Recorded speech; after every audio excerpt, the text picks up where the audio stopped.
आंगनबाड़ी केंद्रों के बच्चों की भी होगी अपार आईडी, शिक्षा मंत्रालय करेगा सहयोग। 4 जनवरी 2025 की बहुत बड़ी अपडेट आ गई है। चलिए आप सभी को इसके बारे में बताते हैं क्या अपडेट आई है, इसलिए वीडियो को पूरा शुरू से लास्ट तक देखिएगा। चैनल पर जो लोग पहली बार आए सब्सक्राइब करें, लाइक और शेयर करना ना भूलें। केंद्र सरकार अब राज्य और केंद्रीय स्कूल के बच्चों की तरह आंगनबाड़ी केंद्रों में पढ़ने वाले बच्चों की अपार आईडी जारी करेगा।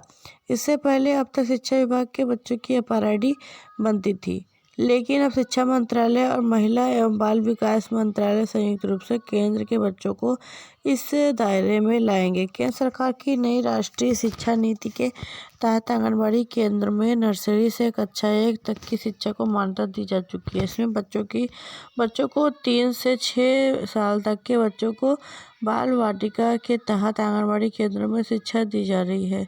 इन आंगनबाड़ी के बच्चों पर निगरानी बढ़ाने के लिए शिक्षा मंत्रालय अब नई तैयारी शुरू कर रहा है। शिक्षा मंत्रालय द्वारा अब तक देश भर के 9 करोड़ छात्रों की अपार आईडी जारी हो चुकी है। शेष बच्चों को भी इस आईडी से जोड़ने के लिए प्रक्रिया चल रही है। शिक्षा विभाग प्राइमरी कक्षा से ही बच्चों को अपार आईडी जारी करता है। इस अपार आईडी में बच्चों के मासिक, त्रैमासिक, अर्धवार्षिक, वार्षिक परीक्षाओं के परिणाम, पीटीएम आदि सहित अन्य जानकारियाँ ऑनलाइन होती हैं। शिक्षा मंत्रालय के अनुसार बच्चों को बाल वाटिका के तहत आंगनबाड़ी केंद्र में शिक्षा दी जा रही है। इन आंगनबाड़ी के बच्चों पर निगरानी बढ़ाने के लिए शिक्षा मंत्रालय अब नई तैयारी शुरू कर रहा है। अब शिक्षा मंत्रालय द्वारा देश भर के अब तक 9 करोड़ छात्रों की अपार आईडी जारी हो चुकी है। शेष बच्चों को भी इस आईडी से जोड़ने की प्रक्रिया चल रही है। शिक्षा विभाग प्राइमरी कक्षा से ही बच्चों की अपार आईडी जारी करता है। इस प्रकार इस अपार आईडी में बच्चों की मासिक, त्रैमासिक, अर्धवार्षिक, वार्षिक परीक्षाओं को ऑनलाइन उपलब्ध रहेगा।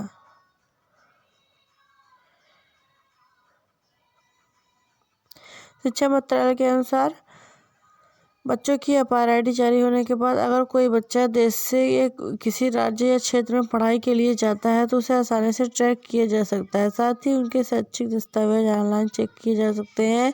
वर्तमान समय से सभी आंगनबाड़ी केंद्रों में पढ़ने वाले बच्चे इस दायरे में नहीं हैं। नीति के तहत आंगनबाड़ी केंद्र में नर्सरी से कक्षा 1 तक के बच्चों को मान्यता दी गई है और इसमें बच्चों को 3 से 6 साल तक के बच्चों को बाल वाटिका के तहत आंगनबाड़ी केंद्र में शिक्षा दी जाएगी और इस आंगनबाड़ी के बच्चों पर निगरानी रखने के लिए शिक्षा मंत्रालय अब नई तैयारी शुरू कर रहा है। तो इस वीडियो को जितना ज़्यादा उसको शेयर करें, चैनल को सब्सक्राइब कर लें। मिलते हैं अगली वीडियो में एक और नई जानकारी के साथ। Thank you.